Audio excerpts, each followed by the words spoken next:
Hello my dear students, how are you all? Students, welcome to our YouTube channel Alok professionals.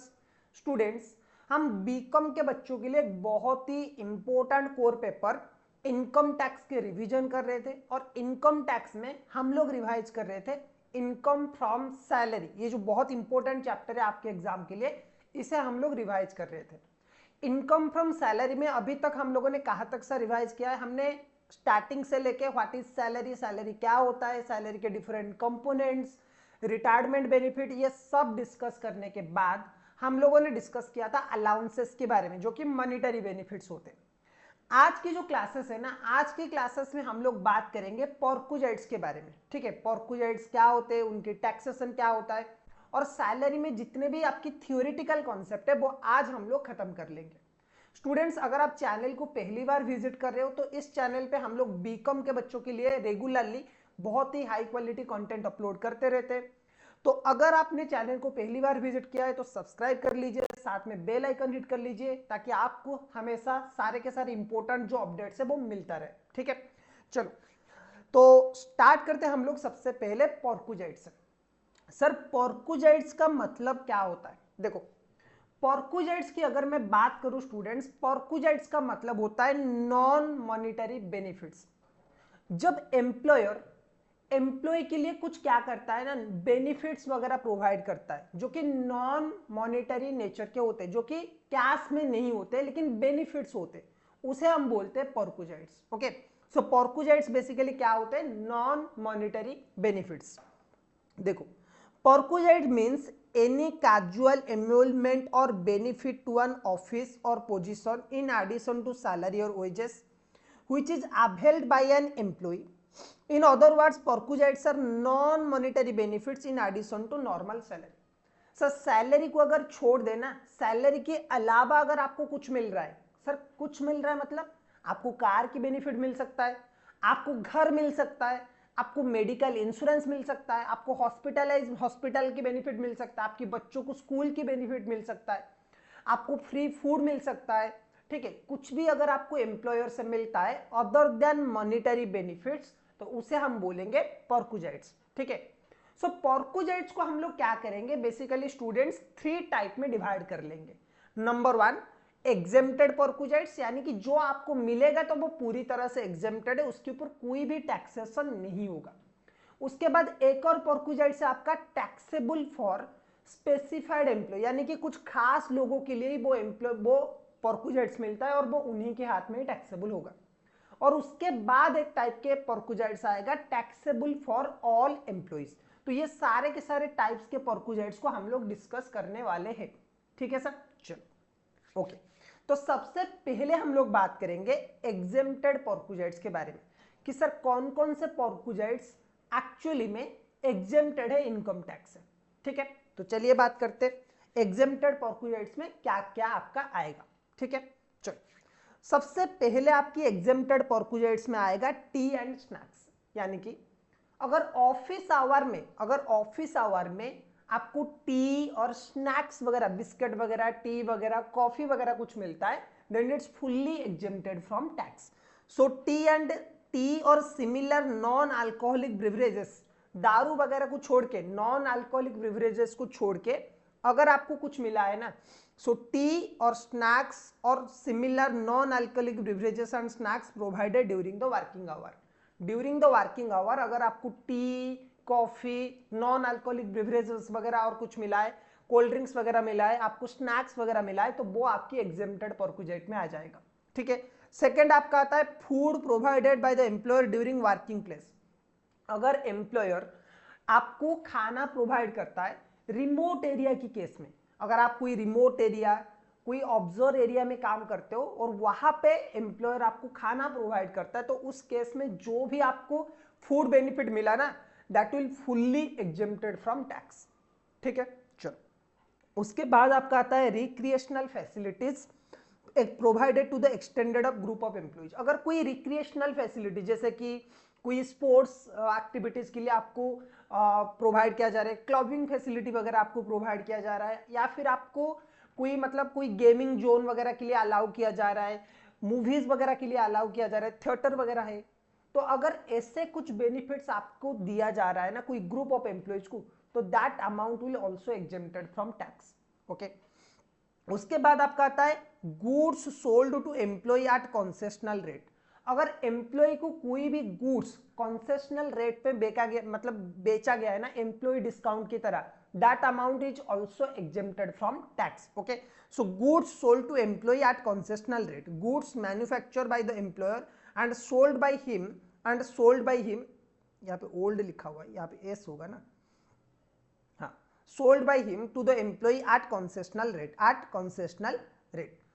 फिर आपका आता है conveyance facility from office to home to office.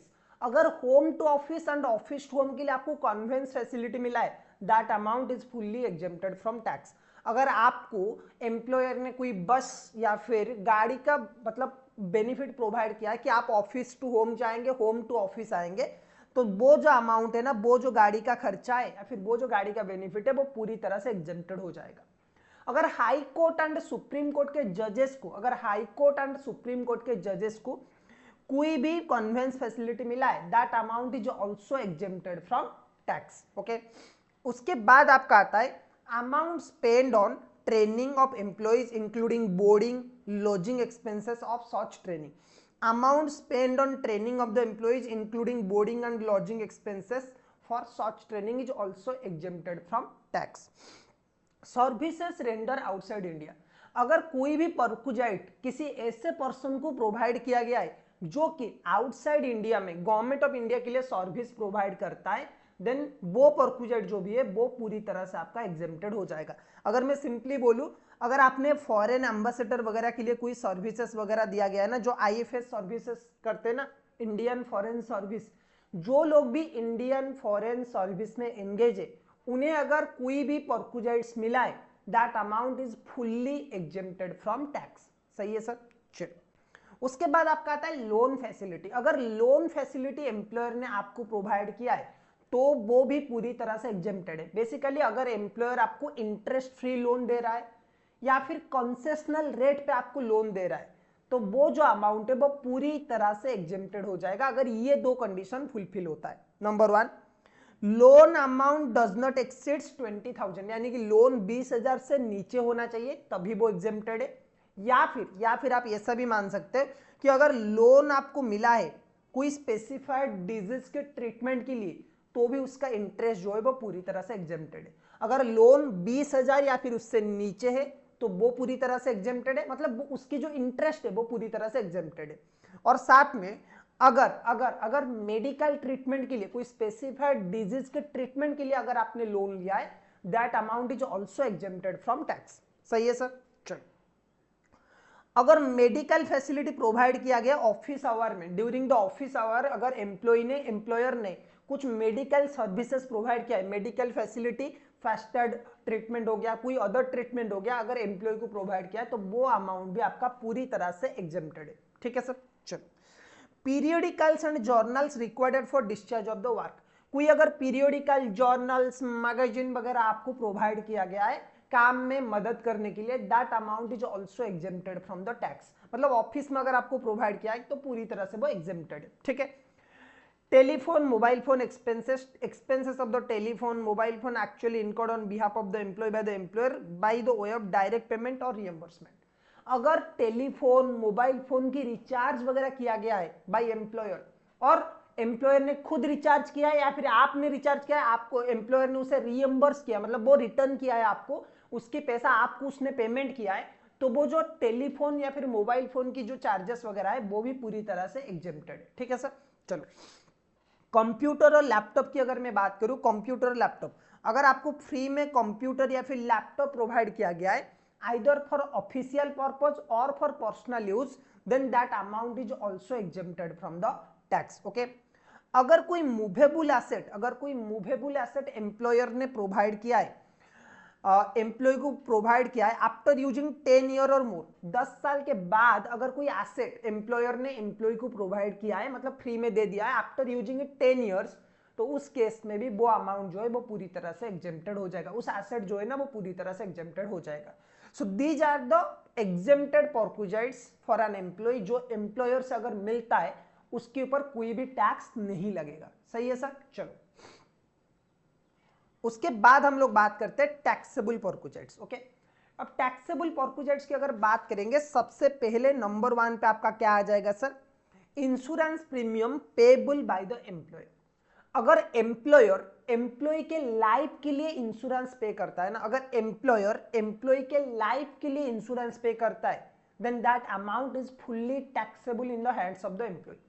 अगर सोचो कि मैं कंपनी में जॉब करता हूं, ठीक है, मैं सपोज आलोक प्रोफेशनल में जॉब करता हूं, और आलोक प्रोफेशनल जो है ना, वो एक कंपनी है, वो मेरे लिए इंश्योरेंस लेता है, मेरे लाइफ के ऊपर वो इंश्योरेंस लेता है, और उसका प्रीमियम आलोक प्रोफेशनल पे कर रहा है।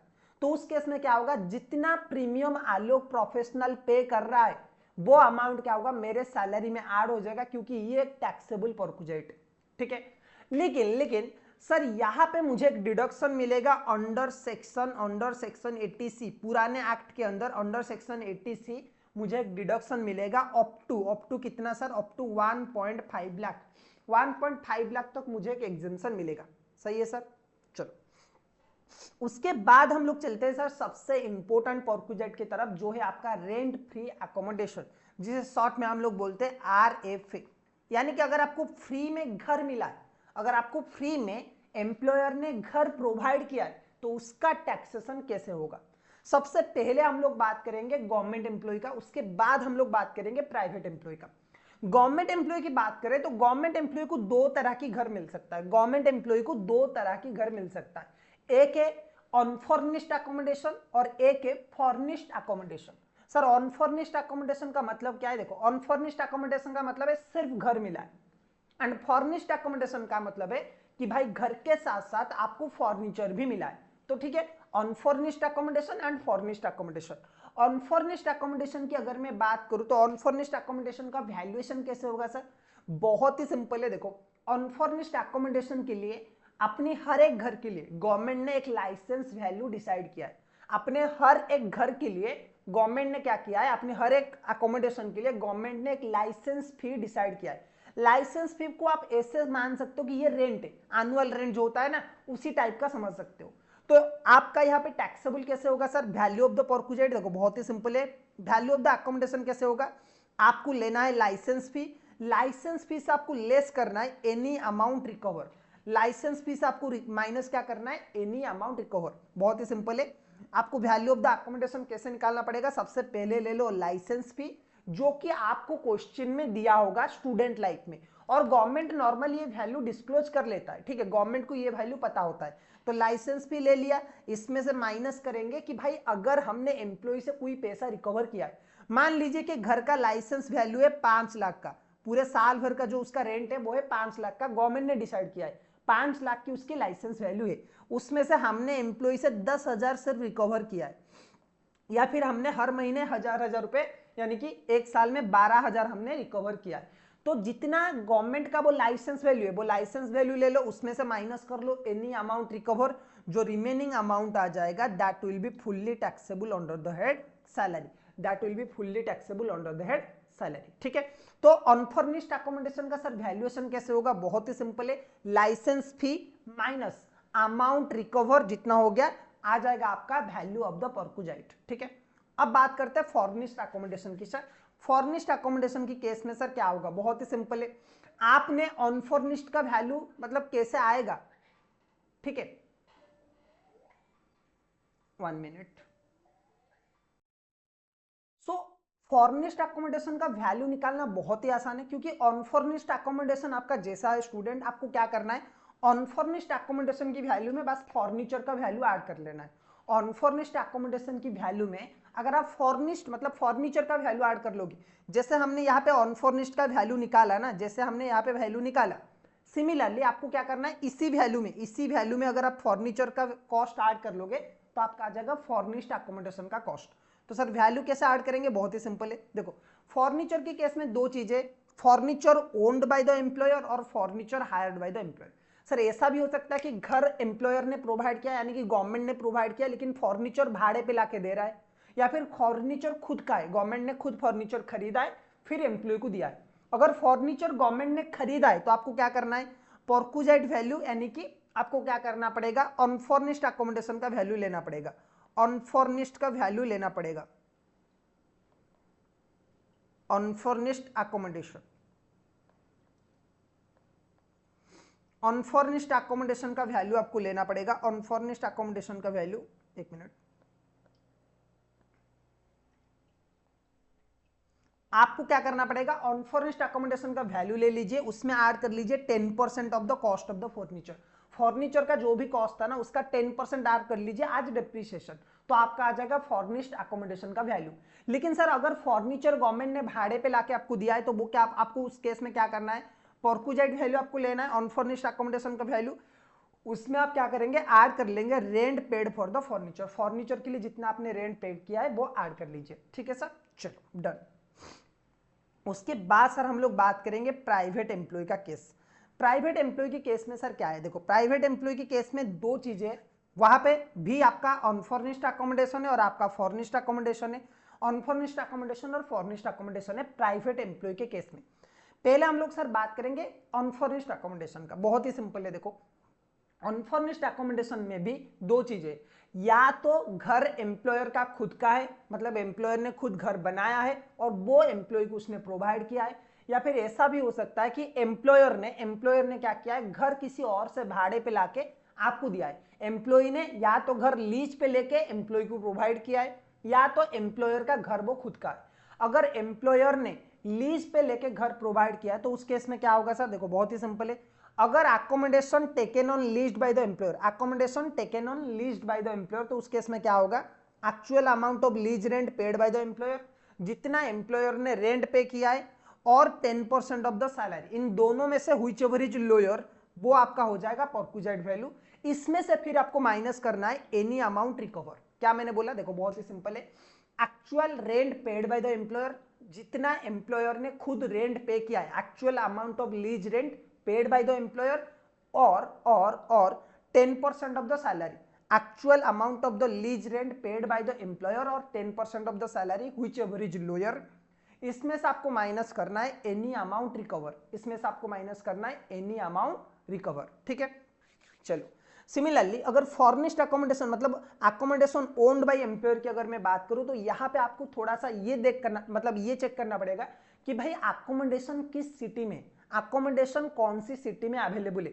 अकोमोडेशन अगर एक ऐसे सिटी में जहां जिसकी पॉपुलेशन 40 लाख से ज्यादा है, सर 40 लाख कौन सी डेट पे हमें देखना पड़ेगा, 2011 में सेंसस हुआ था, यानी कि जनगणना हुआ था 2011 के हिसाब से, 2011 सेंसस के हिसाब से अगर किसी सिटी का पॉपुलेशन किसी शहर का पॉपुलेशन 40 लाख से ज्यादा है तो उस शहर में उस सिटी में अगर आपका घर है, एम्प्लॉयर का घर अगर एक ऐसे सिटी में जिसकी पॉपुलेशन 40 लाख से ज्यादा है तो सैलरी का 10% आपका क्या हो जाएगा, परक्विजाइट का वैल्यू हो जाएगा।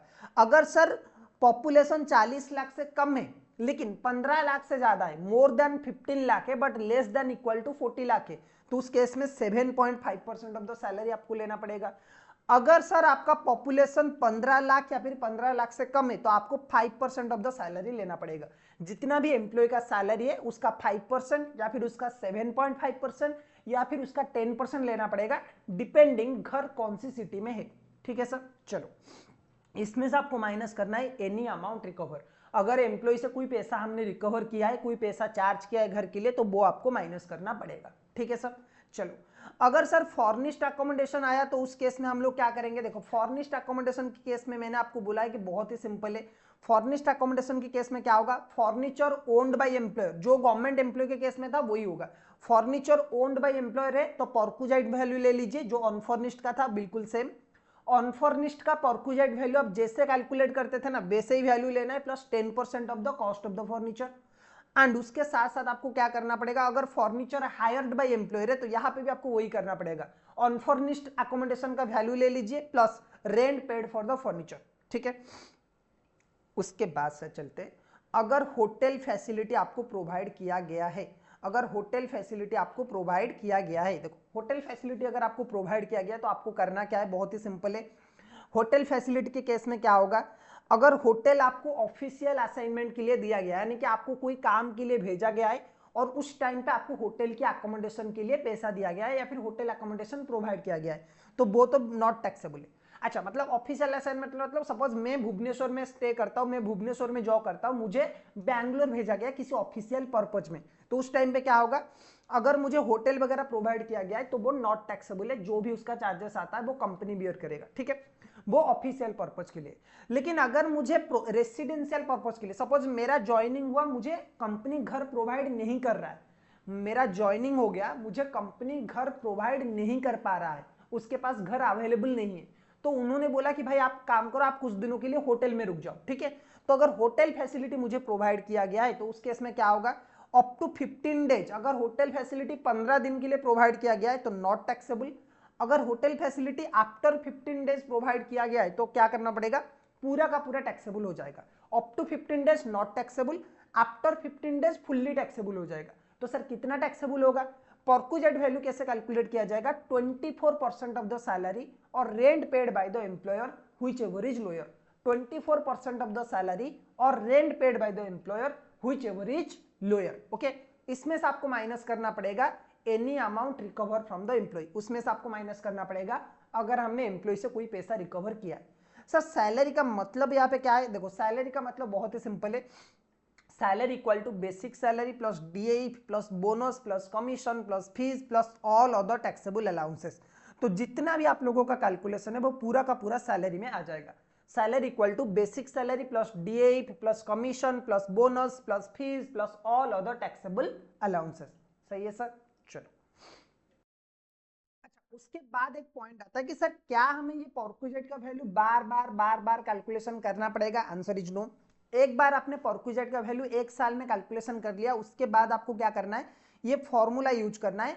बाय यूजिंग दिस फॉर्मूला आपको क्या करना पड़ेगा, एक ही बार में आप परक्विजिट का वैल्यू कैलकुलेशन कर पाओगे। एक बार आपने एक साल के लिए परक्विजिट का वैल्यू कैलकुलेशन कर लिया, value of the perquisite in the first year, जिस साल आपने घर ऑक्युपाई किया ना उसी साल आपको परक्विजिट का वैल्यू कैलकुलेशन करना है। एक बार आपने परक्विजिट का वैल्यू कैलकुलेशन कर लिया तो आपको क्या करना पड़ेगा, कॉस्ट इन्फ्लेक्शन इंडेक्स, यानी कि कॉस्ट इन्फ्लेक्शन इंडेक्स नंबर जो होता है ना, इंडेक्स नंबर करंट ईयर का लेना है जिस साल के लिए आप परक्विजिट वैल्यू कैलकुलेट कर रहे हो, divided by cost inflection index for the first year, ठीक है।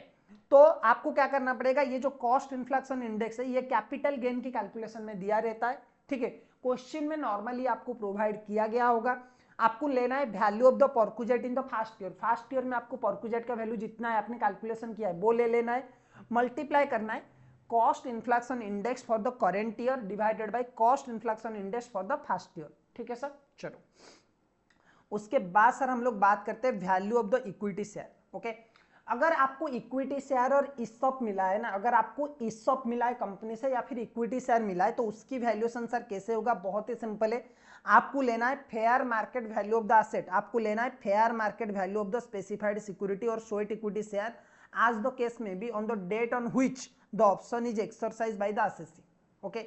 जिस दिन एसएससी ने ऑप्शन एक्सरसाइज किया, जिस दिन एसएससी ने ईसॉप को खरीद लिया या फिर ईसॉप को एक्वायर कर लिया, उस दिन का मार्केट वैल्यू कितना है वो ले लेना है, उसमें से माइनस करना है any amount recover from the employee, employee से अगर आपने कोई पैसा रिकवर किया है वो माइनस कर लोगे, जो भी अमाउंट आएगा that is fully taxable, okay.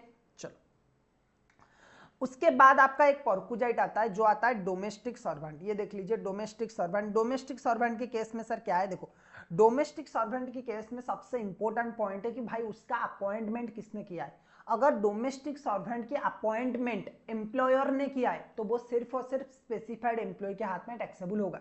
अगर डोमेस्टिक सर्वेंट की अपॉइंटमेंट एम्प्लॉयर ने किया है तो वो सिर्फ और सिर्फ स्पेसिफाइड एम्प्लॉय के हाथ में टैक्सेबल होगा। अगर एम्प्लॉयर ने किया है तो उस केस में क्या होगा, अगर डोमेस्टिक सर्वेंट की अपॉइंटमेंट एम्प्लॉयर ने किया है तो वो सिर्फ और सिर्फ स्पेसिफाइड एम्प्लॉय के हाथ में टैक्सेबल होगा, वो सिर्फ और सिर्फ स्पेसिफाइड एम्प्लॉय के हाथ में टैक्सेबल होगा। लेकिन अगर एम्प्लॉय ने किया है तो उस केस में क्या होगा, वो ऑल एम्प्लॉयज के हाथ में टैक्सेबल होगा। आपको बस इतना याद रखना है, अगर एम्प्लॉयर ने किया है स्पेसिफाइड एम्प्लॉय के हाथ में टैक्सेबल होगा, अगर एम्प्लॉई ने किया है तो वो कोई भी टाइप का एम्प्लॉय हो, नॉर्मल एम्प्लॉय हो या फिर स्पेसिफाइड एम्प्लॉय हो, वो सबके हाथ में टैक्सेबल होगा, ठीक है। चलो, उसके बाद एक इंपॉर्टेंट परक्विजिट्स के बारे में हम लोग बात करेंगे, that is your car facility. ये बहुत ज्यादा इंपॉर्टेंट है आपके बीकॉम वगैरह के लिए। चलिए देखते हैं क्या है ये कार फैसिलिटी, ओके। देखो, सॉरी, कार फैसिलिटी की अगर मैं बात करूं, देखो सबसे पहले हम लोग बात करेंगे कि भाई कार की मालिक कौन है, यानी कि कार का ओनर कौन है। तो कार ओन्ड बाय एम्प्लॉयर, यानी कि गाड़ी एम्प्लॉयर का खुद का है। मेंटेनेंसर कौन कर रहा है, कार मेंटेन कर रहा है। कार किसका है, उसकी मेंटेनेंस कौन कर रहा है और उसका कौन सी पर्पज के लिए यूज हो रहा है, उसी बेसिस पे वो टैक्सेबल होगा। चलो देखते हैं। कार ओन्ड बाय एम्प्लॉयर, अगर कार एम्प्लॉयर का है मतलब कंपनी का है। Car is maintain by employer, car का मेंटेनेंस भी एम्प्लॉयर कर रहा है। और वो यूज किस लिए किया जा रहा है, car is used by employee for official purpose, तो नॉट ए परक्यूजेट। देखो अगर गाड़ी एम्प्लॉयर का है और उसकी खर्चा जो भी उसकी पेट्रोल का खर्चा है, मेंटेनेंस का खर्चा है, वो भी एम्प्लॉयर कर रहा है और एम्प्लॉय को दिया गया है कि भाई तुम office to home, home to office, बस ऑफिशियल पर्पज के लिए इसे यूज करना, तो यहां पे तो सर परक्यूजेट कुछ है ही नहीं, कोई बेनिफिट तो एम्प्लॉय को डायरेक्टली नहीं मिला। लेकिन अगर वही गाड़ी पर्सनल पर्पज के लिए दिया गया है, जैसे कि मुकेश अंबानी को एक रोल्स रॉयल्स मिला है रिलायंस से, मुकेश अंबानी या फिर आकाश अंबानी कोई भी उसे यूज कर रहा है, ठीक है, ऑरेंज कलर का रोल्स रॉयल्स है, वो रिलायंस इंडस्ट्रीज के नाम पे लिस्टेड है, वो गाड़ी 10 करोड़ के आसपास का है, ठीक है। तो उस केस में क्या है, गाड़ी कंपनी का है, उसकी खर्चा पानी भी रिलायंस मेंटेन कर रहा है। तो अगर पर्सनल पर्पज के लिए आप उसे यूज कर रहे हो तो आपका खर्चा क्या होगा, मेंटेनेंस कॉस्ट प्लस डिप्रीशिएशन। और डिप्रीशिएशन भी सर कितने परसेंट में, डिप्रीशिएशन भी सर 10% में, ठीक है। मेंटेनेंस कॉस्ट मतलब जो भी उसका पेट्रोल वगैरह का खर्चा कंपनी डाल रहा है वो भी आ जाएगा, प्लस डिप्रीशिएशन भी आ जाएगा, ठीक है। डिप्रीशिएशन कितना आएगा, गाड़ी का जो ओरिजिनल कॉस्ट है उसका 10% आपका आ जाएगा depreciation under straight line method, ठीक है। तो ये किसके हाथ में सर टैक्सेबल होगा, ये स्पेसिफाइड एम्प्लॉय के हाथ में टैक्सेबल होगा। लेकिन सर गाड़ी अगर बोथ पर्पज के लिए यूज किया जा रहा है, यानी कि ऑफिशियल की पर्पज के लिए यूज किया जा रहा है और पर्सनल पर्पज के लिए भी यूज किया जा रहा है, तो उस केस में क्या होगा, 1800 आपका लगेगा स्मॉल कार के लिए, एंड बिग कार के लिए आपका क्या हो जाएगा, 2400 पर मंथ का चार्जेस लिया जाएगा। 1800 per month for small car and 2400 for big car. ये किसके हाथ में टैक्सेबल होगा सर, ये स्पेसिफाइड एम्प्लॉय के हाथ में टैक्सेबल होगा, ठीक है सर। चलो अब हम लोग बात करेंगे, अगर गाड़ी एम्प्लॉयर का है लेकिन उसका खर्चा कौन कर रहा है, एम्प्लॉय कर रहा है। गाड़ी है एम्प्लॉयर का, एम्प्लॉयर ने सिर्फ गाड़ी प्रोवाइड किया है, लेकिन उसकी जो मेंटेनेंस वगैरह खर्चा है ना, पेट्रोल का खर्चा है, डीजल का खर्चा है, उसकी मेंटेनेंस, इंजन ऑयल का खर्चा है, वो एम्प्लॉय बियर कर रहा है। तो ऑफिशियल पर्पज के लिए तो सर कोई भी बेनिफिट नहीं मिला है, नॉट ए परक्यूजेट। पर्सनल पर्पज की अगर मैं बात करूं, पर्सनल पर्पज में सर क्या होगा, डिप्रीशिएशन सिर्फ आपने गाड़ी यूज किया है तो डिप्रीशिएशन जो है वो आपका क्या आ जाएगा, खर्चा आ जाएगा, तो डिप्रीशिएशन आते रेटेड 10%। अगर सर बोथ पर्पज के लिए वो गाड़ी यूज हो रहा है, बोथ पर्पज के लिए क्या होगा, 600 per month for small car and 900 per month for big car. और ये किसके हाथ में टैक्सेबल होगा, स्पेसिफाइड एम्प्लॉय के हाथ में टैक्सेबल होगा। इतना आपको याद रखना है कि अगर गाड़ी एम्प्लॉयर का है, इतना आपको याद रखना है कि अगर गाड़ी एम्प्लॉयर का है तो वो स्पेसिफाइड एम्प्लॉय के हाथ में टैक्सेबल होगा, सही है सर। चलो अब हम लोग बात करते हैं एम्प्लॉय की। अगर गाड़ी एम्प्लॉय का है और उसका खर्चा वगैरह एम्प्लॉयर मेंटेन कर रहा है, अगर गाड़ी एम्प्लॉय का है और उसका खर्चा एम्प्लॉय मेंटेन कर रहा है, सॉरी गाड़ी अगर एम्प्लॉय का है और उसका खर्चा अगर एम्प्लॉयर मेंटेन कर रहा है, तो उस केस में क्या होगा, देखो official purpose not taxable. Personal purpose के लिए सिर्फ और सिर्फ मेंटेनेंस कॉस्ट आएगा, क्योंकि कंपनी सिर्फ और सिर्फ मेंटेनेंस कॉस्ट बियर कर रहा है, ओके। बोथ पर्पस की अगर हम बात करें तो एक्चुअल एक्सपेंडिचर जितना भी हुआ है उसमें से अगर छोटा गाड़ी है तो आप माइनस कर लो 1800, अगर बड़ी गाड़ी है तो आप माइनस कर लो 2400, जो रिमेनिंग अमाउंट बचा that amount is fully taxable, okay. और ये सारे के सारे एम्प्लॉइज के लिए टैक्सेबल होगा, क्योंकि गाड़ी किसका है, एम्प्लॉय का है। अगर गाड़ी एम्प्लॉयर का होता है तो ये स्पेसिफाइड एम्प्लॉय के हाथ में टैक्सेबल होगा, सही है सर। चलो इसमें एक चीज आपको याद रखना है कि अगर आपको ड्राइवर मिला है, अगर आपको ड्राइवर मिला है तो ड्राइवर के लिए भी आपको कितना सैलरी देना पड़ेगा, ड्राइवर के लिए आपको हर महीने per month 900 rupees extra add करना पड़ेगा फॉर ड्राइवर। और for software benefit, software driven car होता है ना, तो उसके लिए आपको 900 रुपीज पर मंथ ये ऐड करना पड़ेगा ये अमाउंट में। ये जो 1800, 2400 या फिर 600, 900 है ना, इसमें आपको 900 एक्स्ट्रा ऐड करना पड़ेगा अगर आपको कंपनी ने ड्राइवर प्रोवाइड किया है, ठीक है सर। चलो एक और चीज आपको याद रखना है, क्या है कि छोटे कार का मतलब क्या है, जिसकी इंजन कैपेसिटी 1.6 लीटर यानी कि 1600 सीसी से जिसका इंजन कैपेसिटी कम है वो आपका छोटी गाड़ी है, यानी कि स्मॉल कार है। एंड बिग कार की अगर मैं बात करूं तो स्मॉल कार का मतलब क्या है सर, स्मॉल कार का मतलब है जिसकी engine capacity less than equal to 1.6 litre है और 1600 सीसी है, 1600 सीसी या फिर 1.6 लीटर से जिसकी इंजन कैपेसिटी छोटा है वो स्मॉल कार है। और बिग कार की अगर मैं बात करूं, बिग कार की अगर मैं बात करूं जिसकी engine capacity greater than 1.6 litre है वो आपका क्या है, बिग कार है। बिग कार के लिए आपको कितना लेना पड़ेगा, 2400 और 900 लेना पड़ेगा। और स्मॉल कार के लिए आपको कितना लेना पड़ेगा, 1800 और 600 लेना पड़ेगा। सही है सर, चलो डन।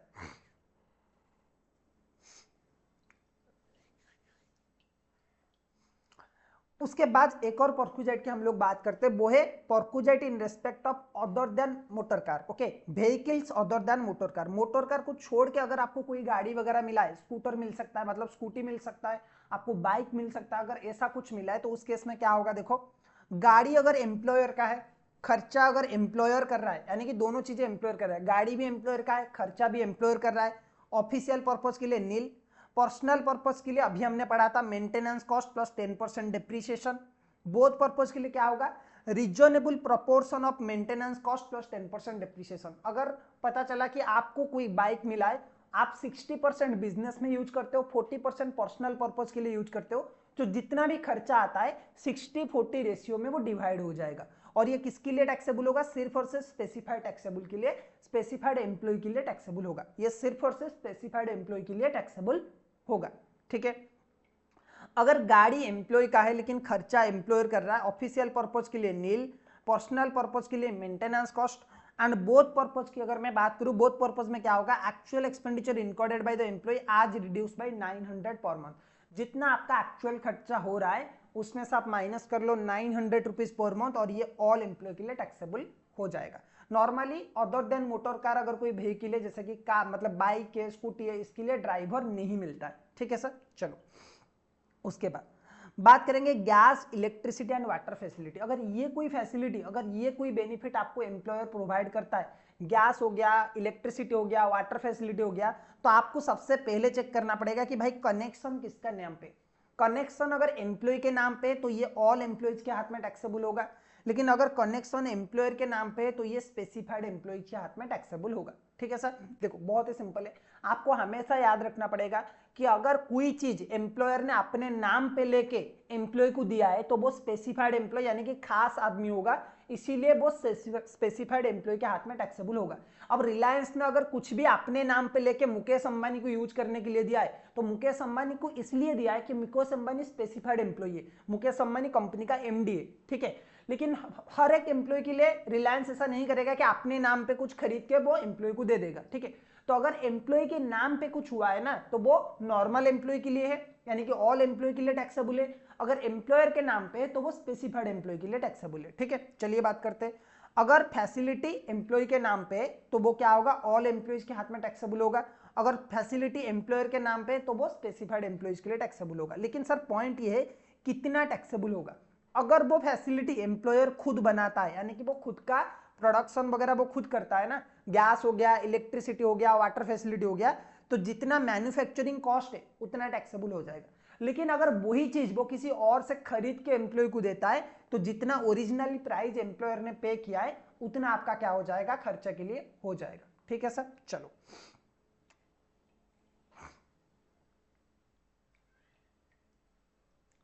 उसके बाद हम लोग बात करेंगे free transport facility. Free transport facility की अगर मैं बात करूं, देखो if employer is engage in transport business, अगर एम्प्लॉयर ट्रांसपोर्ट बिजनेस में एंगेज है, जैसे कि इंडिगो हो गया, एयर इंडिया हो गया, या फिर आपका इंडियन रेलवे हो गया, अगर ये अपने एम्प्लॉय को कोई भी transport facility, free transport facility provide करते तो जितना अमाउंट पब्लिक से चार्ज किया जाता है ना उतना ही टैक्सेबल हो जाएगा, किसके हाथ में, स्पेसिफाइड एम्प्लॉय के केस में। और अगर कोई अदर केस है तो क्या हो जाएगा, जितना एक्चुअल कॉस्ट है उतना क्या हो जाएगा, ऑल एम्प्लॉयज के हाथ में टैक्सेबल हो जाएगा, उतना क्या हो जाएगा आपका, ऑल एम्प्लॉयज के हाथ में टैक्सेबल हो जाएगा। अगर एम्प्लॉयर का खुद का ट्रांसपोर्ट बिजनेस है तो वो स्पेसिफाइड एम्प्लॉय के हाथ में टैक्सेबल होगा। अगर ट्रांसपोर्ट बिजनेस नहीं है फिर भी फ्री ट्रांसपोर्ट फैसिलिटी प्रोवाइड किया गया है तो वो ऑल एम्प्लॉयज के हाथ में टैक्सेबल हो जाएगा। ठीक है, चलो उसके बाद सर हम लोग बात करेंगे मेडिकल फैसिलिटी।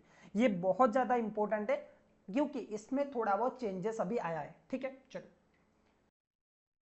तो मेडिकल फैसिलिटी में सर क्या है, चलिए बात करते हैं। देखो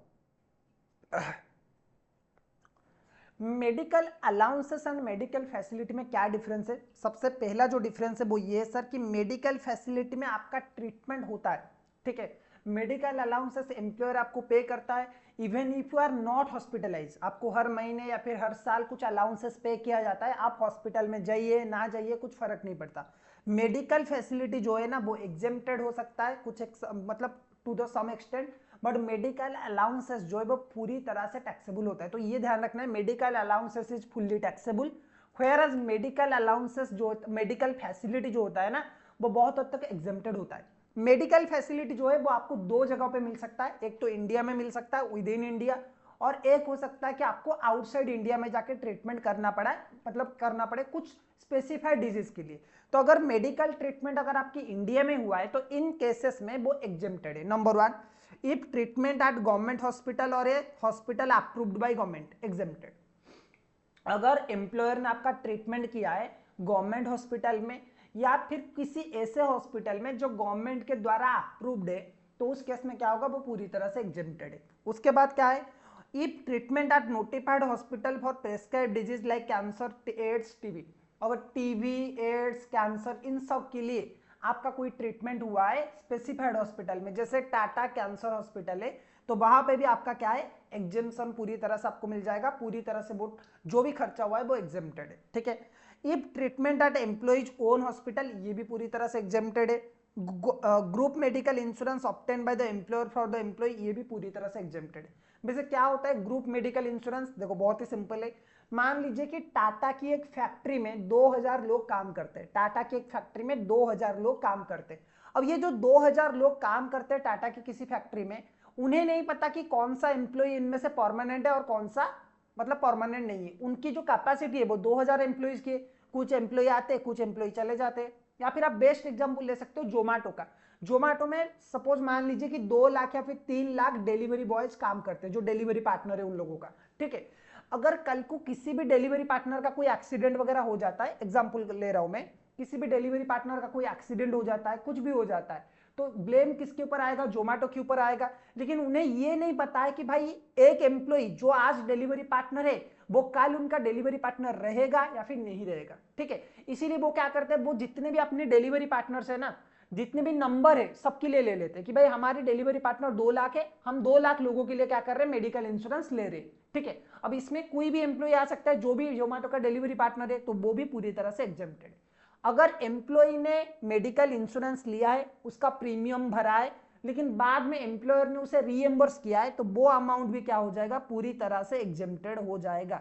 अगर मेडिकल इंश्योरेंस प्रीमियम एम्प्लॉय ने लिया है, ठीक है, लेकिन उसके बाद उसका पैसा एम्प्लॉयर ने क्या किया है, रिटर्न किया है, एम्प्लॉय को रीएम्बर्स किया है, तो वो अमाउंट भी पूरी तरह से एग्जेम्प्टेड है। तो सर क्या इंडिया में कोई भी मेडिकल ट्रीटमेंट है वो टैक्सेबल नहीं होगा? नहीं होगा।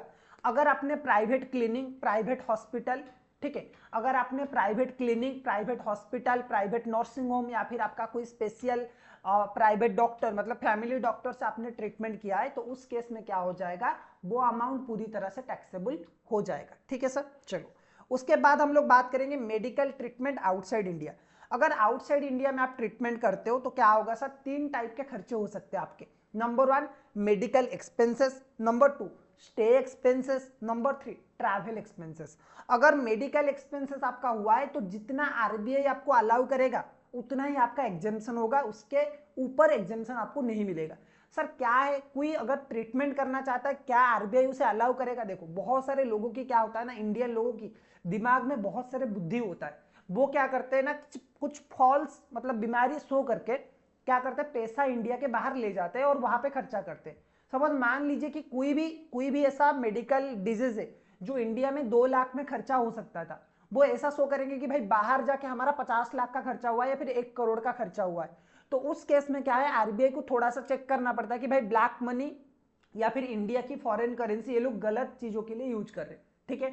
तो आरबीआई आपको अलाउ करेगा, लेकिन जितना आरबीआई ने लिमिट दिया है उतना ही आप खर्चा कर सकते हो, उसके बाद जो भी अमाउंट आप खर्चा करोगे वो टैक्सेबल है, ठीक है। स्टे एक्सपेंसेस की अगर मैं बात करूं तो 1 पेशेंट एंड 1 अटेंडेंट के लिए, 1 पेशेंट एंड 1 अटेंडेंट के लिए जितना आरबीआई ने अलाउ किया है उतना आपको क्या करना पड़ेगा, एग्जेम्पशन मिल जाएगा। उसके बाद अगर आपने खर्चा किया है तो वो टैक्सेबल हो जाएगा। ठीक है, उसके बाद अगर मैं बात करूं ट्रैवल एक्सपेंसेस की, अभी अभी इसमें एक चेंजेस आया है और वो चेंजेस ये है कि सबसे पहले क्या था आपका कि 1% एंड 1 का जो ट्रैवलिंग खर्चा है वो एग्जेम्प्टेड होता था, लेकिन वो तभी एग्जेम्प्टेड होता था जब आरसीसी का, जो लोग रिटर्न फाइलिंग कर रहा है, आरसीसी का इनकम 2 लाख से, आरसीसी का जो टोटल इनकम है वो 2 लाख या फिर 2 लाख से कम हो। लेकिन अभी हाल फिलहाल में इसका अमेंडमेंट किया गया है, यानी कि ये जो लिमिट है इसमें थोड़ा सा चेंज किया गया है और ये लिमिट को 8 लाख किया गया है। तो आप अपने बुक में 8 लाख कर सकते हो। अभी अगर किसी का इनकम 8 लाख से कम है, 8 लाख या फिर 8 लाख से कम है, तो वो उसके लिए क्या है, उसके लिए ट्रैवलिंग एक्सपेंसेस भी एग्जेम्प्टेड हो जाएगा। ठीक है सर, चलो उसके बाद बात करते हैं एजुकेशनल फैसिलिटी का। सर एजुकेशन फैसिलिटी में क्या है, देखो एजुकेशन अलाउंसेस 100 रुपए तक एग्जेम्प्टेड था, वो हमने पढ़ा था अलाउंसेस की सेक्शन में। लेकिन परक्यूजेट में क्या है, अगर कोई भी एजुकेशन फैसिलिटी मतलब एम्प्लॉयर पैसा नहीं दे रहा है, एम्प्लॉयर क्या कर बोल रहा है कि भाई तुम्हारे बच्चे अगर सच में किसी इंस्टीट्यूट में पढ़ रहे, तो एम्प्लॉयर बोलता है कि भाई अगर तुम्हारे बच्चे सच में किसी इंस्टीट्यूट में पढ़ रहे या फिर एम्प्लॉयर के खुद के इंस्टीट्यूट में पढ़ रहे, तो वो जो खर्चा है, अगर एम्प्लॉयर खर्चा बियर करता है या फिर अपने खुद के इंस्टीट्यूट में पढ़ाता है, तो उसे हम बोलेंगे एजुकेशन फैसिलिटी। ओके, अब देखो एजुकेशन फैसिलिटी किसी को भी मिल सकता है अगर ये एम्प्लॉय को प्रोवाइड किया गया। एजुकेशन फैसिलिटी अगर एम्प्लॉय को पढ़ाया, मतलब एम्प्लॉय को प्रोवाइड किया गया है, एम्प्लॉय ने कुछ पढ़ाई, एम्प्लॉय कुछ पढ़ाई कर रहा है और उसका खर्चा एम्प्लॉयर बियर कर रहा है, तो वो पूरी तरह से एग्जेम्प्टेड है, यानी कि टैक्सेबल नहीं होगा। एंड उसके बाद अगर हम बात करें कि एजुकेशन फैसिलिटी अगर किसी फैमिली मेंबर को दिया गया है, तो इसमें दो चीजें आता है, एम्प्लॉय के खुद के बच्चे, ओन चिल्ड्रन को प्रोवाइड किया गया है या फिर किसी अदर फैमिली मेंबर को प्रोवाइड किया गया है। अगर किसी अदर फैमिली मेंबर को प्रोवाइड किया गया है तो actual cost minus any amount recover, जो भी एजुकेशन का एक्चुअल कॉस्ट है उसमें से माइनस कर लीजिए। एम्प्लॉय से अगर हमने कोई भी पैसा रिकवर किया है तो वो माइनस कर लोगे, जो रिमेनिंग अमाउंट बचेगा वो पूरी तरह से टैक्सेबल हो जाएगा। ठीक है, उसके बाद अगर ओन चिल्ड्रन है तो ओन चिल्ड्रन के केस में दो चीजें आता है, एम्प्लॉयर का खुद का इंस्टीट्यूशन एंड कोई अदर इंस्टीट्यूशन। दोनों ही केस में जो भी एक्चुअल कॉस्ट है एजुकेशन का उसमें से आप 1000 रुपए पर मंथ माइनस कर लीजिए, जो भी रिमेनिंग बचा that amount is fully taxable.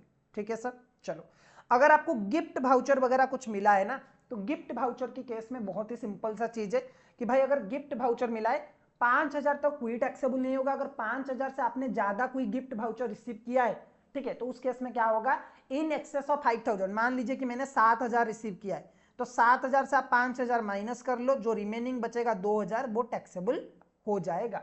ठीक है सर, इंटरेस्ट फ्री लोन की अगर सर बात करें तो इंटरेस्ट फ्री लोन के बारे में अभी हमने बात किया था सर। इंटरेस्ट फ्री लोन अगर एम्प्लॉयर ने प्रोवाइड किया है और लोन का अमाउंट 20,000 से कम है तो वो पूरी तरह से एग्जेम्प्टेड है। अगर लोन स्पेसिफाइड बिजनेस के लिए दिया गया, मतलब स्पेसिफाइड डिजीज के लिए दिया गया है, तो वो भी पूरी तरह से एग्जेम्प्टेड है। उसके सिवा अगर आपको कोई भी लोन का, उसके सिवा अगर आपको कोई लोन मिला है एम्प्लॉयर से, तो उस केस में क्या होगा, वो पूरी तरह से टैक्सेबल हो जाएगा जितना बेनिफिट आपको मिला है। मैं एक एग्जांपल लेता हूं, मान लीजिए मैं यही पे लेता हूं एग्जांपल कि एसबीआई का जो रेट है ना, एसबीआई का रेट है 15%, एसबीआई का रेट है 15%, और इसको हम लोग बोलेंगे मार्केट रेट, एमआर मतलब मार्केट रेट। तो जो एसबीआई का रेट होता है ईयर 1 में, मतलब 1 अप्रैल 2025 में जो रेट होता है ना, वो एसबीआई का रेट आप ले लो, उसको कंपेयर करो अपने एम्प्लॉयर के रेट में। मान लीजिए कि एसबीआई का रेट है 15%, ओके, एम्प्लॉयर का रेट है 5%, और लोन मुझे मिला है 2 लाख का, तो ये जो गैप है ना 10% का, तो ये हो जाएगा मेरा क्या, परक्यूजाइट का वैल्यू, यानी कि 20,000 मेरा हो जाएगा परक्यूजाइट का वैल्यू। एम्प्लॉयर का मार्केट का रेट माइनस एम्प्लॉयर का रेट इनटू लोन अमाउंट, जितना भी लोन हुआ है जो भी अमाउंट आता है ना, वो मेरा आ जाएगा परक्यूजाइट का वैल्यू। ठीक है सर, चलो तो स्टूडेंट्स आज की रिवीजन में बस इतना ही। एक और पार्ट हम लोग इसका रिवीजन करेंगे जिसमें बाकी के कुछ परक्यूजाइट्स है वो कवर कर लेंगे, और एक और क्वेश्चन हम लोग सॉल्व करेंगे जिसमें बहुत सारे प्रैक्टिकल प्रॉब्लम्स होगा। सैलरी एक बहुत बड़ा चैप्टर है आप लोगों के लिए, तो इसको थोड़ा थोड़ा करके हमें रिवीजन करना पड़ेगा। ठीक है, तो आज की क्लास में बस इतना ही। अगर क्लास पसंद आया तो लाइक करिए, चैनल को सब्सक्राइब करिए। मिलते हैं नेक्स्ट वीडियो में। ठीक है, चलो टाटा बाय बाय।